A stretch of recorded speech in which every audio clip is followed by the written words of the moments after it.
Thank you so much, Miriam, for that kind introduction. And I have to tell you, it's just such a real honor to be here at the Cleveland Clinic, to be speaking at this symposium, and particularly to be talking about PVDOMICs at the place that housed the Data Coordinating Center and has done so much of the fine analysis, as Miriam mentioned. So I'd just like to say that this entire talk is a reflection of this group's work. I'm just the person standing here today providing the mouth to it. Here are my disclosures, none of which are relevant to today's talk. So I've been interested for a long time in this concept of variability across PAH subtypes. And really it could be across pulmonary vascular disease in general, but PAH specifically. And I show this picture of the various dog breeds out there to say that they're all Canis, but we know that they're not at all the same. I have a crazy little dog and spend every day wishing that I had one that was more docile and quiet. I think, we could say the same thing that we recognize in pulmonary arterial hypertension. For instance, congenital heart disease-associated PAH doesn't behave at all like scleroderma-associated PAH. And so to lump them in the same category doesn't really make sense. That said, this is not something that we talk about as a community. So it's kind of unknown how much variability there is across PAH subtypes, both clinically in terms of presentation, pathology, disease progression, et cetera, but also in terms of omics in the features that bring people to this devastating pulmonary vascular disease, and also that could predict drug responses. But I do think that there is an opportunity to exploit that variability in identification of subphenotypes that particularly could identify folks who are likely to respond to particular drugs and sort of bring a more precision medicine phenotype to pulmonary hypertension. So with that sort of bias and interest in mind, I was very happy when Vanderbilt was selected to be one of the centers that participated in PVDOMICs. So PVDOMICs was an NIH, NHLBI, and Pulmonary Hypertension Association funded project that aims to perform comprehensive phenotyping and endophenotyping across the WHO classified pulmonary hypertension clinical groups 1 through 5, and also intermediate phenotypes, including those who didn't have overt pulmonary hypertension, in order to deconstruct the traditional classification scheme and introduce new meaningful subclassifications. So it's kind of getting at this interest that I have that there are subclassifications. And the idea, as you can see here, I think this is the pointer, okay, is to incorporate genomics, transcriptomics, proteomics, metabolomics, coagulomics, and cell biome with these clinical features that we're getting all the time, imaging, chemistry, cardiopulmonary physiology, to do a deep phenotyping across the spectrum of pulmonary vascular disease. So as I mentioned, these are the centers that participated in PVDOMICs. The Data Coordinating Center, which was a monster of an amount of work and is still ongoing, was headed by the Cleveland Clinic. And then the centers are really across the United States, include University of Arizona, Mayo, Columbia, Cornell, who's combined to make one center, Brigham and Women's, Johns Hopkins, and Vanderbilt. The vision for PVDOMICs was published by our group in 2017 in Circulation Research. And I don't want to pretend that this is like a titillating paper that you should read at, when you have a lot of other distractions. But I would like to say for the folks who are interested in research in pulmonary vascular disease, I think the methodology in here that's in the online supplement is really valuable. We worked as a group really hard to define best practices for right heart catheterization and its interpretation, as Miriam talked about, for echocardiography, for cardiac MRI, for exercise at the time of right heart cath or out at a CPET. And so I think these methods, if you are thinking about doing research and you're a young person in the field, are a great place to start with what experts agree the standard practice should be.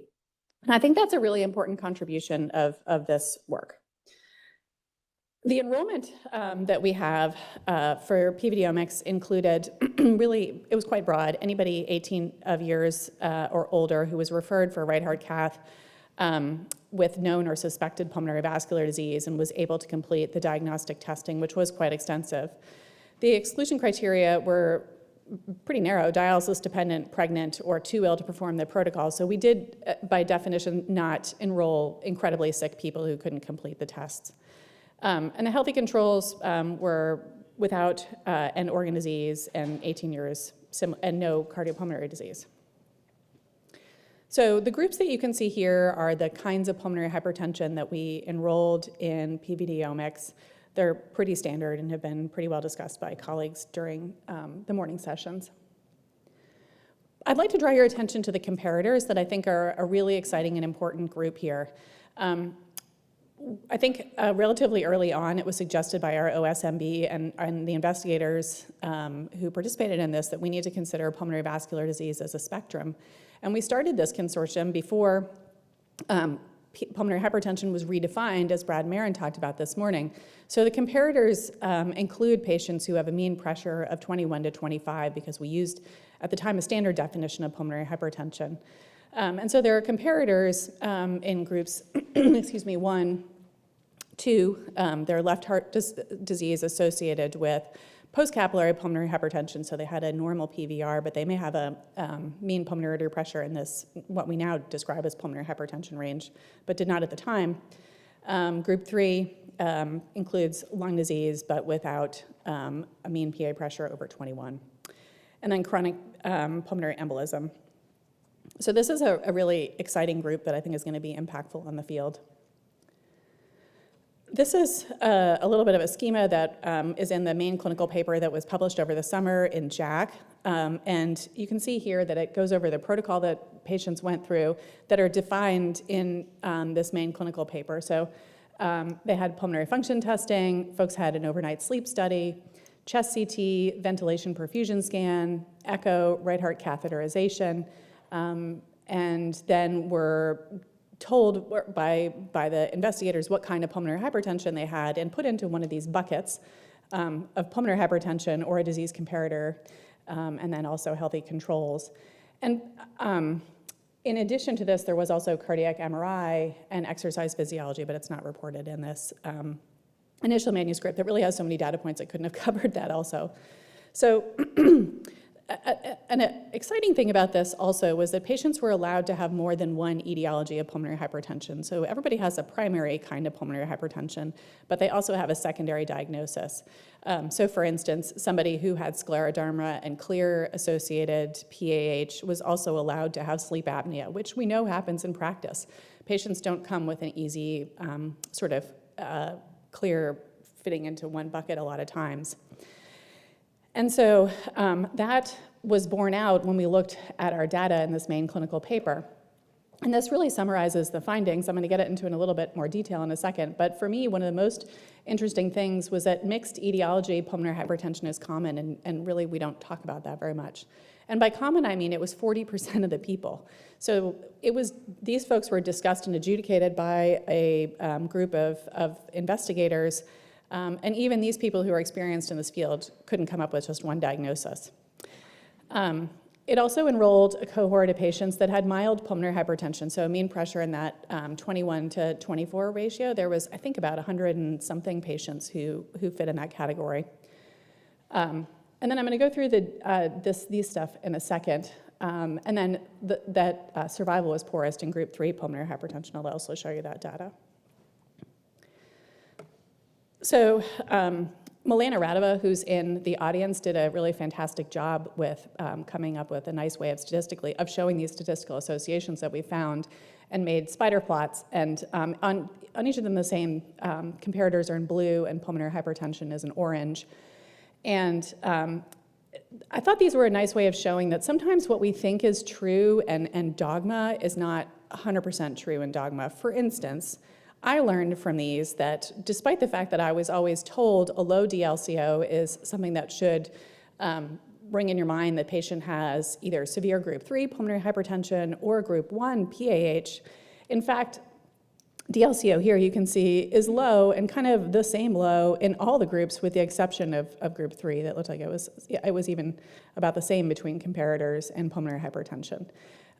The other dogma that I think was challenged here was that 6-minute walk distance was going to be lowest in group 1 pulmonary hypertension, But in fact, that's not the case. There was a significant embarrassment in 6-minute walk distance in group 2 and group 3 pulmonary hypertension.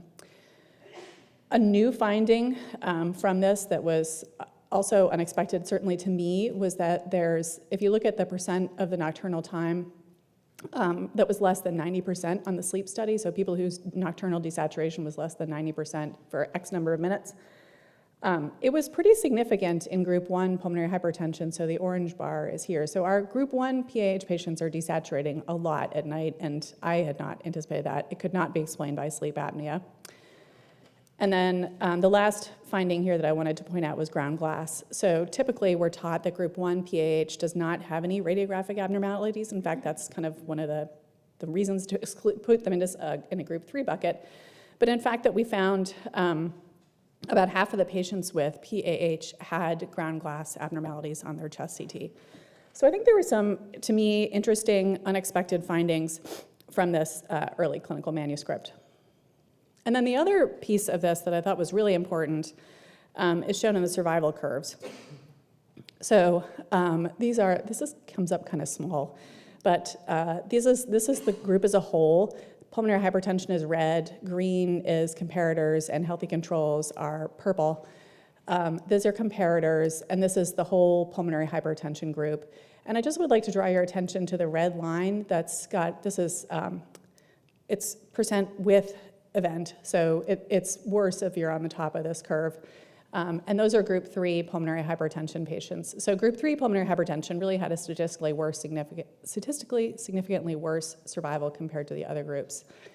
And then down here, we're comparing prevalent and incident pulmonary hypertension, and those, although less statistically significant, were still present in those breakouts. So I think we discovered that group 3 pulmonary hypertension is a particularly poor prognostic finding. So in the last few minutes, I just wanted to talk about other ways of thinking about these data. So we made some novel observations, but we really need to use these data to get at those subphenotypes using omics and our deep clinical phenotyping and discover new ways of thinking about pulmonary vascular disease, as was the primary aim in this group. So I presented cluster analyses before and always had a hard time explaining them, so I went to Google, where you can learn so many things, and just Googled like cluster analysis explanation, and I thought this was the best one that I ever came up with. So think about yourself as you were in high school. And on one side of this, on the y-axis, they have athletics, and then on the x-axis, you've got your grades. So I was not an athletic person. I was picked last for every team that I'd ever go on to. So I'm definitely on the athletics like a -4, but I had decent grades. So you'd put me sort of over here, I think, in the like diva category.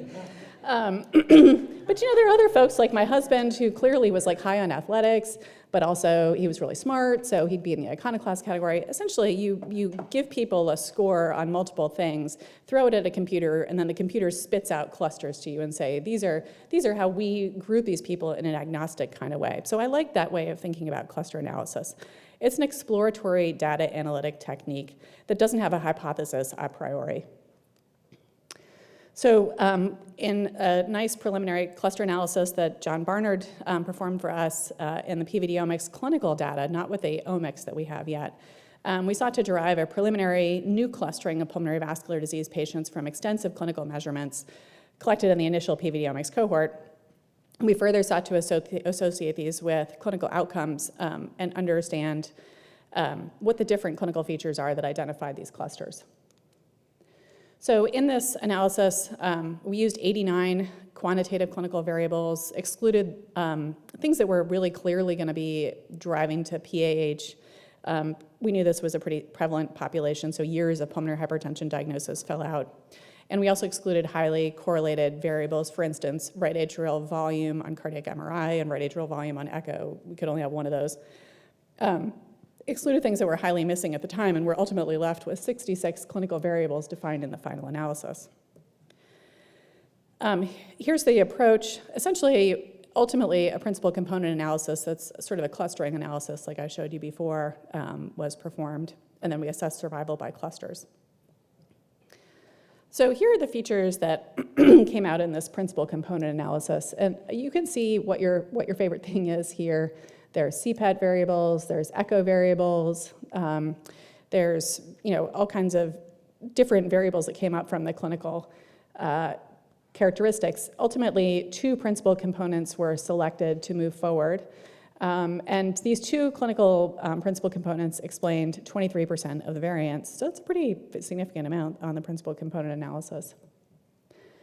And then John went ahead and put them into 3 different clusters based on these principal components. And you can see how they break out here. And these color schemes are going to be preserved moving forward. So 1 is red, green is 2, and blue is cluster 3. The first question we asked is, do these clusters make any difference? Before we move ahead and say who's in these clusters, does anybody care? Do they define phenotypes that are associated with worse survival? And cluster 3, the blue cluster, had a really significantly worse survival, as you can see here. And it was actually kind of more strongly predicted of survival than the traditional World Symposium on Pulmonary Hypertension groups, which did shake out to be significant, but it's not as impressive as this cluster 3 that really fell out here. So just remember, cluster 3, blue is bad. What kinds of pulmonary hypertension are in this cluster that's bad? On this plot, you can see the percentage of patients made up by each pulmonary hypertension group. And cluster 3, this bad cluster, has really equal representation of all the different groups of pulmonary hypertension, suggesting that there is something different that's driving categorization in cluster 3 than just what kind of pulmonary hypertension you have. Whereas alternatively, for instance, in cluster 2, there's less group 2 pulmonary hypertension. They're sort of more represented in cluster 2. Perhaps cluster 3 has more males. We know that males with pulmonary hypertension tend to do worse, particularly in group 1 pulmonary hypertension. Well, that wasn't the case either. It's just kind of the same amount of male-female distribution that we normally see in pulmonary hypertension. But what did shake out was that features of right ventricular dysfunction are more common in cluster 3. So if you look at RVEF, blue, it's lower. RV fractional shortening, also lower, so it's always nice to see correlation between MRI and echometrics. Left atrial ejection fraction came out, and right atrial ejection fraction. Age, you might think that these people are just older and that's why they're doing poorly. Well, that really didn't pan out, although one was a touch younger. And then maybe it's that they have more prevalent pulmonary hypertension in the good one, group 1. And that may be slightly statistically true, but it's not like it's a major difference. They're, for the most part, pretty recently diagnosed in all the clusters. So I think that that's sort of a path forward of how we can use clinical omics for precision medicine in this cluster analysis. And we're presently working with John to do a cluster analysis that's more comprehensive on all the clinical data that we have in the PVDOMICs group, and ultimately plan to do it on genomic data that's coming through the TopMed grant that Serpil and the group at the DCC have already had funded, but also hopefully through proteomics through a new grant that was recently submitted again, thanks to them. But this is how I think we could think about this in the future, and it's a really nice review by Jane Leopold and Joe Lascalzo in Circulation Research. And essentially, they suggest that there's endotype categories here. You can see them, but they're all mixed together, really. And we could then do deep phenotyping using all these omics that I've mentioned, use a network analysis, sort of like Brad Marin has used extensively this morning, and use these to come up with new, more homogeneous clusters than we have previously seen.